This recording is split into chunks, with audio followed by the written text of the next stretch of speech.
Hey guys, Sam Lutrini, and we are live here for the Wichita Real Producers Beyond the Pages podcast. We're live in studio with Troy Trussell of Trussell Media. So if you need any kind of branding or YouTube or social media management, Troy is your dude. We are here joined with Realtor Tessa Konen of Keller Williams Hometown Partners and our preferred partner, Jeremiah Petrocci of Total Landscape Solutions. So thank you both for taking some time out of your busy schedule and being with us. Today, we're going to talk about landscaping and real estate and friendship and basketball and a little bit of everything in between. So on that note, Jeremiah, start us off. Tell us a little bit about yourself, your company, and why you invited Tessa. All right. I'm Jeremiah Petrocci. I own Total Landscape Solutions, and we're based out of Mays, Kansas. And that's where I reside. Married and have 2 kids, girls specifically. So 3 girls in the house. Yep, you're outnumbered. Yeah, it's tough. And have a small landscape company, and invited Tessa today because she's great at what she does. And we do a lot of work together, referrals, and kind of have a personal relationship outside of this as well. So that's thanks. awesome. Yep. I love that. Okay. And Miss Tessa, tell us a little bit about yourself, how long you've been in real estate. Yeah, so I've been in real estate 4 years now. I've been with Keller Williams Hometown Partners for 3 of those.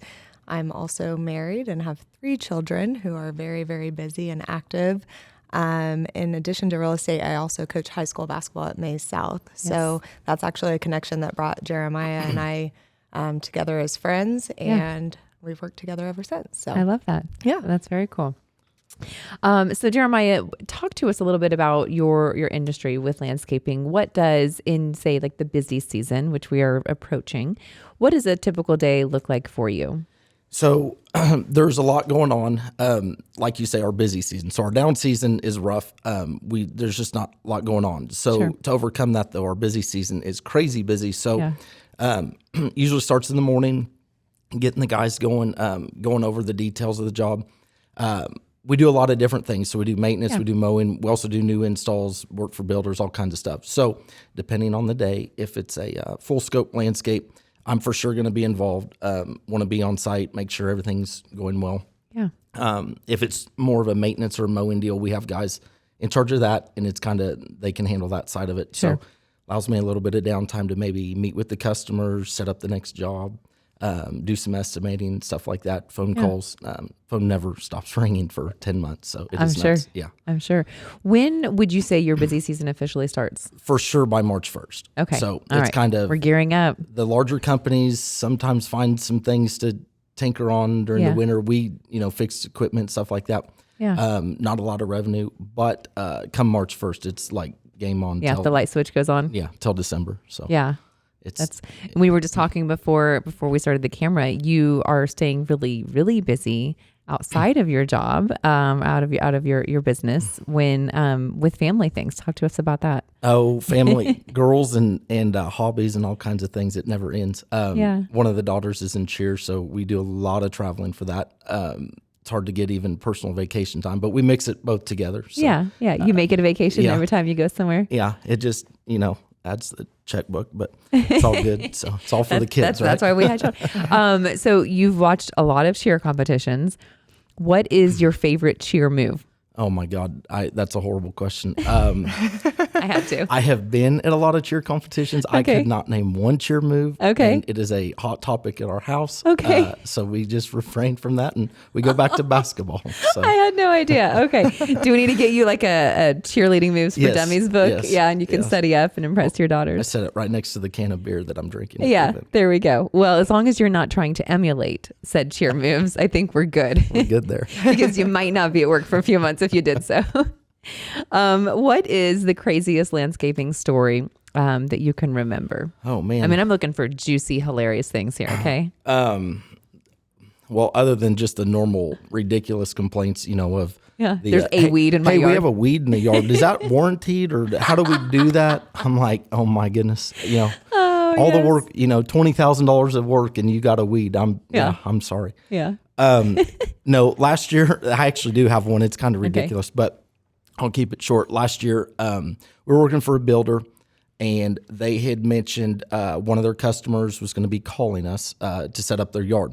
normally we work through the builder through the whole process, but in this particular case, they had closed and the landscape was going to be outside of closing. So they had just said they'll handle it. They'll connect with you. You guys just finish out the project. Okay. I said, no problem. So I got a text, said, hey, this is such and such. Can we meet, I don't know, Thursday at 4:00? Yeah. And I said, sure. Never gave me an address, never whatever. So I just assumed that this is the customer that the builder had said would be contacting me. Okay. So I show up, even confirmed that day, we're still good, time's good, show up. And I said, hey, I'm Jeremiah. Start going over the yard. I mean, it's a new house. So everything's legit. Yeah. So there wasn't any grass or sod yet? No, nothing. Oh, okay. No tree, nothing. It was Okay. bare house. And went through 30, 40-minute spiel with her, talked the plants, the trees, ideas, fountains, boulders, the whole 9 yards. And get back in my truck, start driving. I get a text, and it's this number, and it's like, hey, were we still meeting today? And I was like, what the heck? She must have accidentally mistexted me or what, sent the wrong text. It happens. I get it. And I just said, LOL. I said, hey, this is Jeremiah. We just met, so I think you got the wrong text or whatever. Another minute went by. Is like, no, we've never met. We had an appointment at 4:30 today. Oh, gosh. And my jaw just dropped. I'm like, yeah, that's when your heart sinks. You're Yeah. like, oh, gosh, I just messed up. I'm like, what? Where am I? What just happened? Yes. So I'd pull over the truck and I'm like, this is nuts. What? I read through my text. I scroll back. I'm like, this can't happen. We had a meeting. I just met you. What is? Yeah. So I call her and I'm like, I am so sorry, but you'll never believe this. I just met with somebody. Where's your house? Because I'd never got your address. Yeah. She says, oh, we live at this is maybe 30 minutes away. I'm like, there's no way I can meet you right now, and I don't want to keep you any longer. Can we reschedule? And we did. I worked all this out with her, and she's kind of laughed it off. And, we did the job for her a couple weeks later. Good. But my biggest takeaway from this is, why didn't the lady stop me from talking if you didn't have an appointment? Like, she just went on like it was cool. So, but did you get that job that you actually, the estimate? Yes.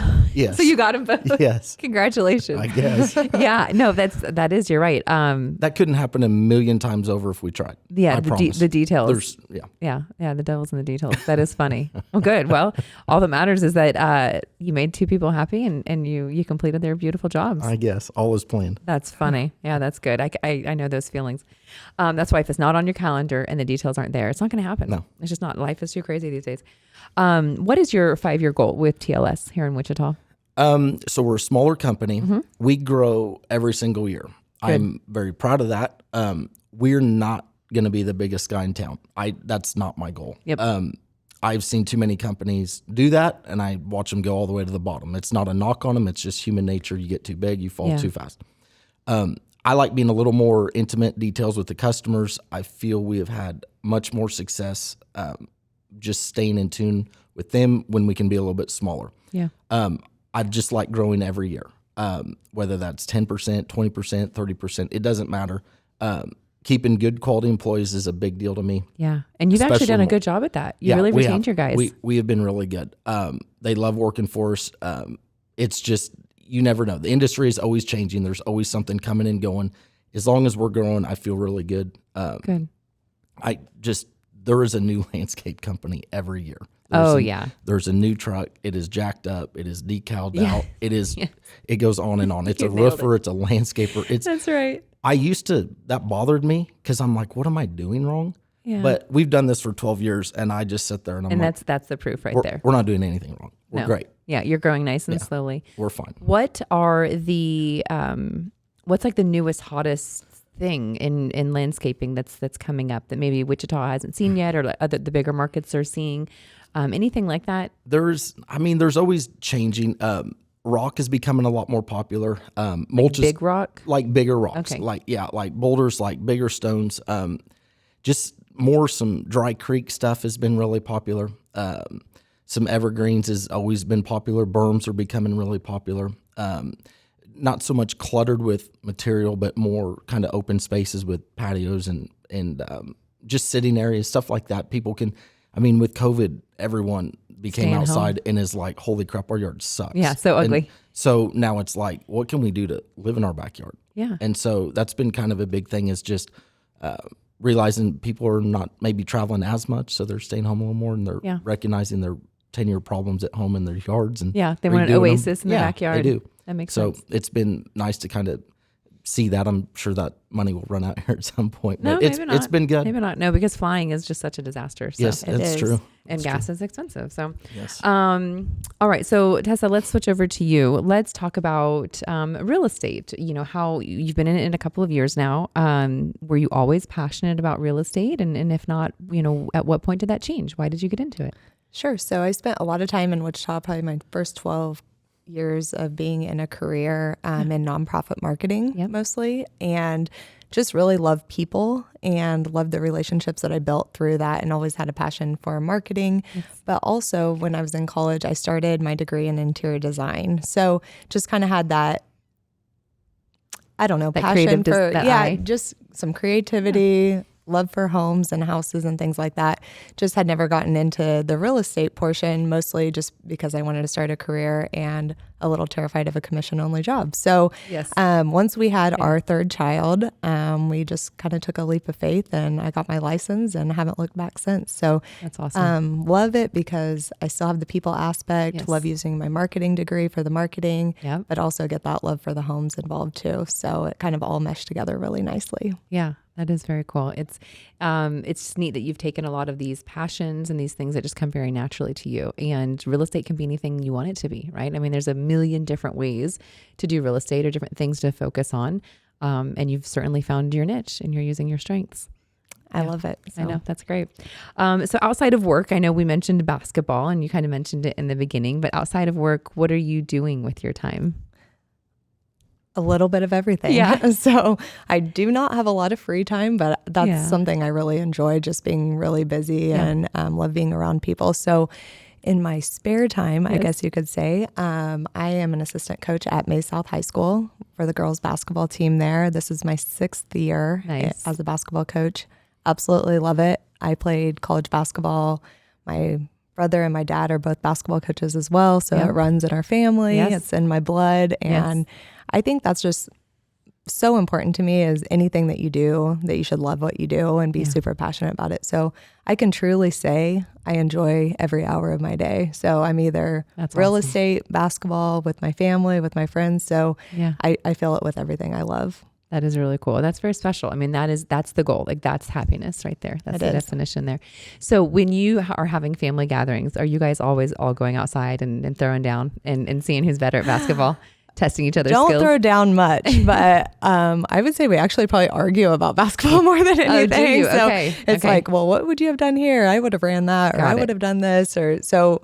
We definitely are a competitive family. Yes. So we always, everybody thinks they're the best coach and they know what's right. So I can we have imagine. A little bit of bantering back and forth, actually. Wow. So then do you guys all get together and like watch basketball games, whether they're like, you know, professional or college level? That's probably our favorite pastime. Yeah. So we got home from basketball last night after a tough double overtime loss. So that was a little heartbreaking on Valentine's Day. Yeah. So got home and watched more college basketball. So that's what we do. So that's good. I like that. I bet that's a lot of fun.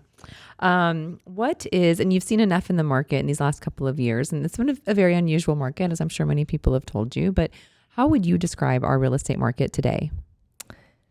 I would just really plainly say it's a good market. I think we're really evening things out, and you know, people want to talk about the rates, but I saw it when it was crazy and people were offering way over asking, and the appraisal gaps and things like that. So honestly, I think it's one of the best times to buy in the last 4 years. I think best times to sell. I think you're still getting, you know, what your home is worth. We're seeing the value come in, and buyers are able to go in and make sure that it's a safe purchase for them. Smart. Yes, that's a great way to put it. So I really think it's a perfect time to buy and sell both. Good. And I think a lot of us have been wanting a little bit more normalcy to the real estate market. And I certainly do. I certainly want to see better behavior on agents. And, you know, the last few years created some bad behaviors in some people. But I think, you know, similar like what we were talking about, I think this is a little bit of the lull before the typical time when market starts to heat up, which is around springtime. Yep. So I think that that's something that we might see a little bit this year. Fingers crossed, at least that's what we're getting back to. I'm seeing things go really well. So I think it's going to stay pretty steady, and I don't see a lot of fear in anybody. So I'm looking forward to it. Good. I am too. I like that. What failure, and this, well, I'm going to be asking you this question too, Jeremiah, but in the moment when we experienced a failure, and at the time it just feels, devastating. And then looking back, as it usually is, hindsight is 20/20, and we see that was actually, that protected us, or that was a blessing.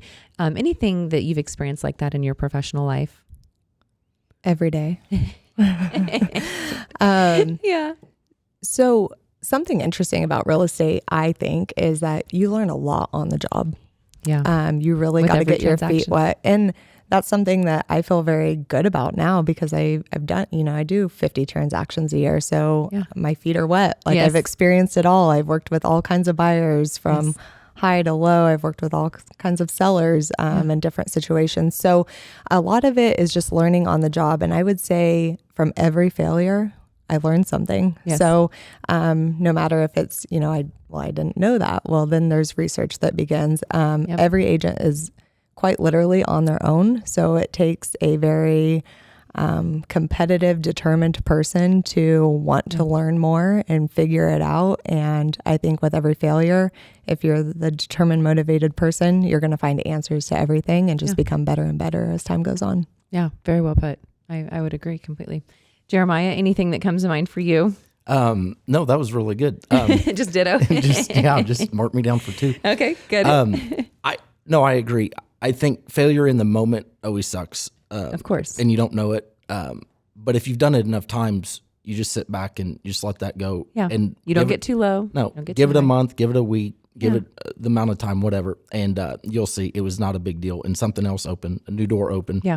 I always got mad when we'd lose a customer. It's like the worst thing in the world. Oh, yes. I'm like, what did we do? We did everything we could for them. Right. People are just people. It's just, it's usually not about you. It's all good. Yeah. And you know what? That actually opened up some space in our calendar, and we got way more jobs. Yeah. So it's just, it goes and it takes, and you just roll with it. Yeah.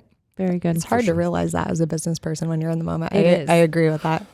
And We've even had some deals that have fallen through together, and it ends up being better, making a little bit more money in the end, or just a smoother deal overall. So I just think everything happens for a reason, to be honest with you. Yeah. I mean, I wholeheartedly agree. Super cliche, but no, I think seems to always work out. Yeah. Some of the most cliche sayings actually have the strongest truth behind them. You just have to experience it. And then you're like, yeah, I can see why people have repeated this for centuries, because absolutely. There's some truth to it. Jeremiah, real quick, let's touch on, telling the real estate industry some of the things, the bullet points of what you do, why you're different, why would they choose you? For sure. This is the elevator spiel. This is the shameless promotion here. So they understand what you do and what you don't do.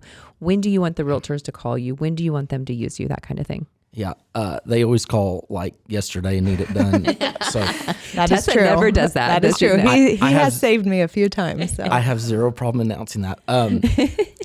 They're really good though. I love working realtors for sure. They bring a whole new aspect to the business. They are quick, but they're proficient and they know what they want. And they know it's going to help out their deal. It's a win-win at the end of the day. We've always been really good because we just show up, we do what we can. We squeeze them in, we figure out a way, work a Saturday, it doesn't matter. It's a limited business. We only have so many months a year to work. So we figure out a way to make it happen for them. But it is really nice because, they call and it might just be a one-time deal, but then the customer ends up liking us or whatever. And so we get the job out of it. So it's good all the way around. That's ideal. That's ideal, right? It is. Yes. But I always thought that I hear this so many times is they didn't even call me back.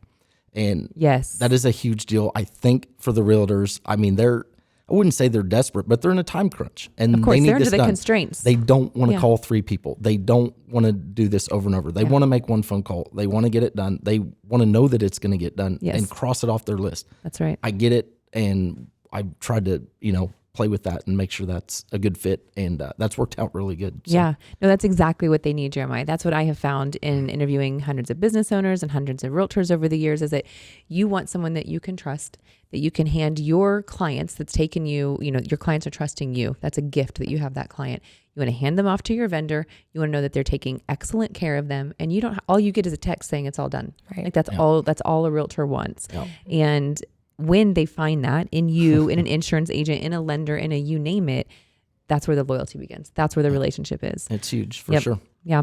So what are the most common things that realtors are calling you for? Cleanups, just touch up, just like before listings. Yeah, for lack of a better word, but just for a photogenic picture, almost in a sense. The curb appeal. Yeah. And to that's always good, but there's some deeper issues, and it's kind of one of those, okay, let's weigh out the budget. Let's see where they're at, see where things are at. And I get it. I'm budget conscious on all kinds of things. So I get it on that side too.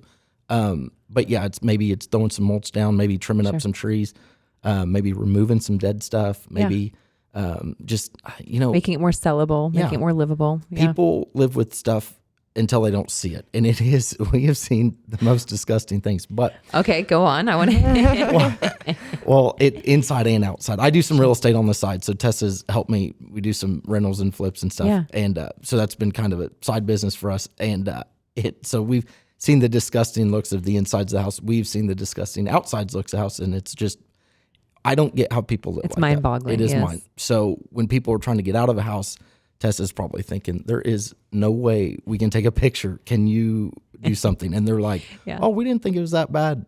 Jeremiah, do you think you could get over here? Yes, ASAP. So, yeah, yes. Very good. No, and that gave me an idea as you're speaking. Like, typically it sounds like agents are calling you to get things done before the house goes live, right? Before you list it. But I think there's also a creative closing gift situation there, just throwing it out there for anybody, right? That if you do see more work than they can typically afford, or maybe it's like, $300 of mulch or, $500 of cleanup, that could be like a good closing gift. I don't know. You never know. Like, I think that some realtors, the realtors that do give gifts, when you really are getting to know your clients, really thoughtful gifts like that, I think are what's important to them. Yeah. Yep. Yeah. Know what their love language is. Okay. I like it. All right. Favorite book or most gifted book? I read a lot of books. I don't read a lot of books. You need to study cheer theory. No, I'm kidding. I don't have any time to read books. How about a podcast? Yes. Yeah. Let's hear it. Okay. Love Lean In Leadership. Okay. With Chad Veach. Okay. I love anything motivational leadership because I feel like it's in all aspects of my life. Yeah. Being a business owner, being a leader in my company, my own personal business, and then also coaching. So I try to find things that can relate to a blanket of things that I do. So that's one of my favorite podcasts to listen to. Okay. Atomic Habits is a good one. That is a good one. Gosh. I'm reading a lot right now. I can't really choose one. That's okay. No, I'm always curious because I'm curious for that information. Mm-hmm. And when you've got, high achievers or successful business owners, you show me your friends, I'll show you your future. What you're consuming might be useful for others. Absolutely. Yeah, so I like to open that up and share. What advice would you have for an agent or somebody that's wanting to get into real estate? And are there any myths out there that you'd like to debunk? That's a good question. I think the biggest thing for me would be don't compare yourself to other people. That's tough. It is really tough. Yeah. People told me this when I started, that there's enough business for everyone. And I would say for the first 2 years, I was like, no, there's not. It doesn't feel like it. No, there's not. Right. Like, because it's so hard to get started and get going. So I do wholly believe that now. Good. And kind of to go back on what you were saying earlier, there's just, everything's meant to be. So if you're supposed to work for someone, with someone, it's going to work out. If you're not, it's not. You're going to have friends and family that don't use you as their realtor. Let that go. Yes. And like I said, just don't compare yourself. So put your head down and work. Yeah. That's my biggest thing. I think activity breeds activity. So I like to stay busy. I like to go to coffee. I like to go to lunch. I like to meet new people. I like to reach out. It's just, if you're active, I feel like it just all works out. So That's like my that. biggest advice, is just to put your head down and work hard. That's smart. I mean, that's good advice for anything, honestly. I think that's why all the old people call me with so many complaints like this. We see this. They have nothing to do. Yeah. So they're nitpicking. Every time. Yeah. Every time. They want you to come pull a couple weeds. Every time. Bless your heart. What advice would you give, Jeremiah, to somebody that is considering doing a landscaping business? Just same thing. Put your head down and go. I Yeah. mean, you're going to fail. You're going to make mistakes. Just do it going 100%. Learn. Don't be afraid to seek out people that are done it, more knowledgeable. Yeah. And make sure you're with a group that, gets it. I mean, find people that are successful, surround yourself with them. Yes. And whether that's in real estate, whether it's in development, whether it's in house building, it doesn't matter. Just find characteristics that they do, maybe take a nugget from everyone kind of thing and make your own kind of list of stuff to do. But you got to get in there and you got to do the work. Yeah. I've seen guys that start and it's just like, oh, it'll take care of itself. And I'm like, it does not. It never does. No. It's a baby that requires so much attention. Yeah, it does. To get it to grow or to be able to be, have longevity of For 12 sure. years. There's a lot of turnover. So everyone thinks they can do it. And to a point, everyone can. It's not this, we're not doctors. This isn't a big, I do have an education and a degree in horticulture. So there's a separation point there for me. For sure. From some other people. But if you didn't go to school and you're just a hard worker, you're a business guy or entrepreneur, you can do this. But you got to stay with it and you got to stay active. Yeah. Yeah. For You'll sure. fail I'm if gonna you add something quit. to that. You said longevity, and I think Yeah. we're such a referral-based business. So another thing to me is just treating people kindly with respect, making sure that it's not just a transaction. That's right. Like I always tell people, we're going to leave the closing table. You have my number. I am not. Don't be a stranger. Like if you need something, call me. I'm not going away. I never want people to think I'm just working to get the paycheck. Right. I'm working because I love relationships and I want to help you succeed in your goals. And that's why my business has been successful, is because of referrals. So, that's the only way for me to do it. I would never treat someone disrespectfully. So that's very, very important to me. And if it's not a good deal for them, let the deal go. That's right. Okay, move on, because it's it's just not worth it. Yeah. So. Yeah. No, I agree. I think we all have had, a bad day or we've treated someone poorly. But for the most part, Wichita it's such a small city. It's such a small town. And it really does behoove you to treat people well. Absolutely. Word gets around. Yep. We're one degree of separation, and forgiveness and grace, I think, is an important one too. But I like that. Thank you. All right. We're going to end with a couple of questions, a little speed round of would you rather. So you're welcome to, and these questions go to both of you, and you're welcome to expound on that and give a little bit of explanation as to why you might have chosen, or you don't have to, that's fine too. But it's just fun. It's just getting to know you a little bit more. First one is turf or grass? Grass. Grass. Okay. You don't make money with turf. Turf is very expensive though. Do you see anyone doing it? No. They're in and out of business really quick. Oh, interesting. It's a tough market in Wichita. I just like to mow. I enjoy mowing. I love nature. I love to be outside. I love to mow if I can be getting a tan. while Yes, doing it. absolutely. All right. Would you rather be covered in fur or scales? Fur. I hate being cold. Okay. Yes. Yeah, probably same. Fur. Okay. Let's see. Would you rather go to jail for a year or go to jail with a Rubik's Cube and not leave till it's done? Thank you for, I thought that question was hilarious. So thank you for also laughing at that, because I can't do a Rubik's Cube. I can't either, but my kids can in like 30 seconds. Right. And I'm like, whose kid are you? I know, right? Okay. But what would you take? Jail for a year. Jeremiah. I'll go Rubik's Cube. Yeah. I think I could figure it out. I think I could. I think in a couple of weeks. Is there, I don't know. I hate those things. No instructions. That is the caveat here. There's no instructions. You got to figure it out. Good luck. Okay. We'll visit you. Don't worry, Jeremiah. Would you rather spend the rest of your life living on a sailboat or in an RV? RV. I would agree with that. Okay. All right.